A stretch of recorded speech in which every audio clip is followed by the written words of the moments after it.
విమాన ప్రమాదాలు ప్రయాణికులకు దడ పుట్టిస్తూ ఉన్నాయి. విమానాల్లో ఎక్కాలంటేనే జంకుతున్నారు జనం. తాజాగా హైదరాబాద్ నుండి తిరుపతికి బయలుదేరిన స్పైస్ జెట్ విమానంలో సాంకేతిక లోపం తలెత్తింది. వెంటనే అప్రమత్తమైన పైలట్ ఈ లోపాన్ని గుర్తించారు. మరొక 10 నిమిషాల్లో ల్యాండ్ కావాల్సిన విమానాన్ని తిరిగి శంషాబాద్ కు మళ్లించాడు. దీంతో తిరుపతి వెళ్లాల్సిన ప్రయాణికులు తిరిగి శంషాబాద్ కు రావడంతో ఆందోళనకు దిగారు. తమకు ప్రత్యామ్నాయ ఫ్లైట్ ను ఏర్పాటు చేయాలంటూ ప్రయాణికులు డిమాండ్ చేశారు.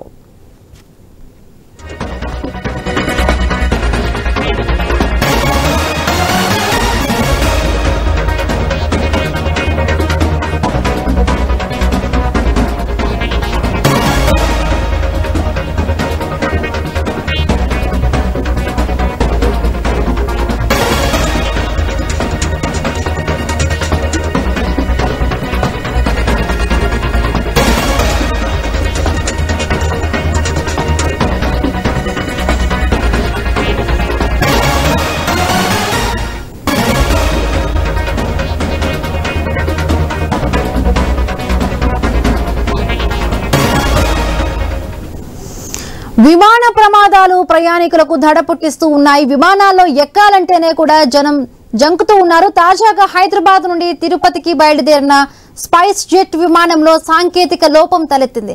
వెంటనే అప్రమత్తమైన పైలట్ లోపాన్ని గుర్తించారు. మరొక 10 నిమిషాల్లో ల్యాండ్ కావాల్సిన విమానాన్ని తిరిగి శంషాబాద్ కు మళ్లించాడు. దీంతో తిరుపతి వెళ్లాల్సిన ప్రయాణికులు తిరిగి శంషాబాద్ కు రావడంతో ఆందోళనకు దిగారు. తమకు ప్రత్యామ్నాయ ఫ్లైట్ ను ఏర్పాటు చేయాలంటూ ప్రయాణికులు డిమాండ్ చేశారు. రైటింగ్ సంబంధించి మరిన్ని పూర్తి అప్డేట్స్ మా కరెస్పాండెంట్ ఏవే స్వామిని అడిగి తెలుసుకుందాం. స్వామి, అహ్మదాబాద్ ప్లేన్ క్రాష్ తర్వాత చూస్తున్నాం తరచుగా కూడా విమానాల్లో సాంకేతిక లోపం అంటున్నారు. రకరకాల లోపాలతో కూడా విమానాలు బయలుదేరకుండా ఆగిపోతున్న పరిస్థితి చూస్తున్నాం. సో తాజాగా స్పైస్ జెట్ లో కూడా ఏదో సాంకేతిక లోపం తలెత్తడంతో కూడా తిరుపతికి వెళ్లాల్సిన ఫ్లైట్ ఆగిపోయింది. సో అక్కడ ఆందోళన చేస్తూ ఉన్నారు. వేరొక ప్రత్యామ్నాయ ఫ్లైట్ ను కూడా ఏర్పాటు చేయాలంటూ కూడా ప్రయాణికులు అడుగుతున్నారు. సో డీటెయిల్స్ ఏంటి స్వామి?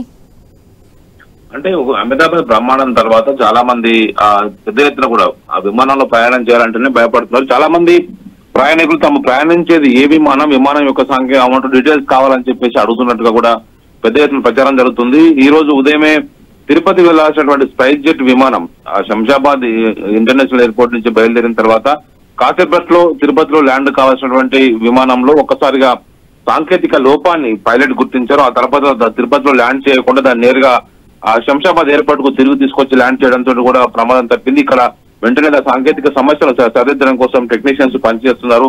దీంతో తిరుపతిలో కాసేపట్లో దిగి కొండపైకి దర్శనం చేసుకోవాలనుకున్నటువంటి చాలా మంది ప్రయాణికులు తమకు అవకాశం మిస్ అయిందని చెప్పేసి అక్కడ ఆందోళన చేస్తున్నారు. వెంటనే ప్రత్యామ్నాయ ఫ్లైట్ చూపించాలని చెప్పేసి వారు డిమాండ్ చేస్తున్న పరిస్థితి కనబడుతుంది. ఒకవైపు అహ్మదాబాద్ లో ఎయిర్ ఇండియా విమానం ప్రమాదం తర్వాత అనేక చోట్ల కూడా ఈ సాంకేతిక సమస్యలు విమానయాన సంస్థల్ని వేధిస్తూ ఉన్నాయి.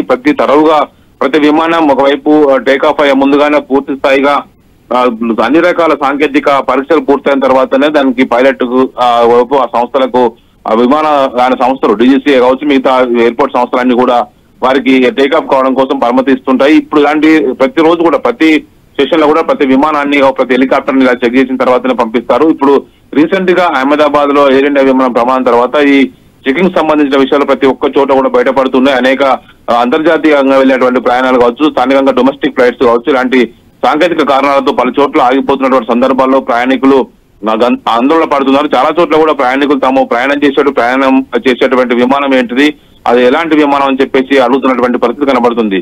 మొత్తానికి గత కొద్ది రోజులుగా ఈ ప్రయాణం చేసేటువంటి ప్రయాణికులు చాలా చోట్ల కూడా ఇలాంటి గందరగోళం నెలకొని ఉన్నది. తమకు ఉన్నటువంటి మంచి రిప్యూటెడ్ సంస్థలు ఉన్నటువంటి విమానయాన సంస్థలను ప్రయాణం చేయడం కోసం ఇష్టపడుతున్నారు. చాలా చోట్ల కూడా ఇలాంటి మంచి టెక్నికల్ గా పటిష్టంగా ఉన్నటువంటి విమానాలు ప్రయాణం చేయడం కోసమే వారంతా కూడా ప్రయత్నం చేస్తారు. దీంతో అనేక చోట్ల కూడా ఇలాంటి పరిస్థితి ఏర్పడుతుంది. ఈ రోజు ఉదయమే ఒకవైపు తిరుపతి వెళ్లాల్సినటువంటి స్పైస్ జెట్ విమానం ప్రతిరోజు కూడా తిరుపతికి ఉదయం పూట చాలా ఫ్లైట్లు హైదరాబాద్ నుంచి వెళ్తూ ఉంటుంటాయి. అందులో ప్రధానంగా స్పైస్ జెట్ విమానం ఈ రోజు సాంకేతిక లోపాన్ని సకాలంలో గుర్తించినటువంటి పైలట్ మళ్ళీ వెనక్కి రావడంతో కూడా ప్రమాదం తప్పిందనుకోవచ్చు. Right, thank you Swami, thanks for the updates.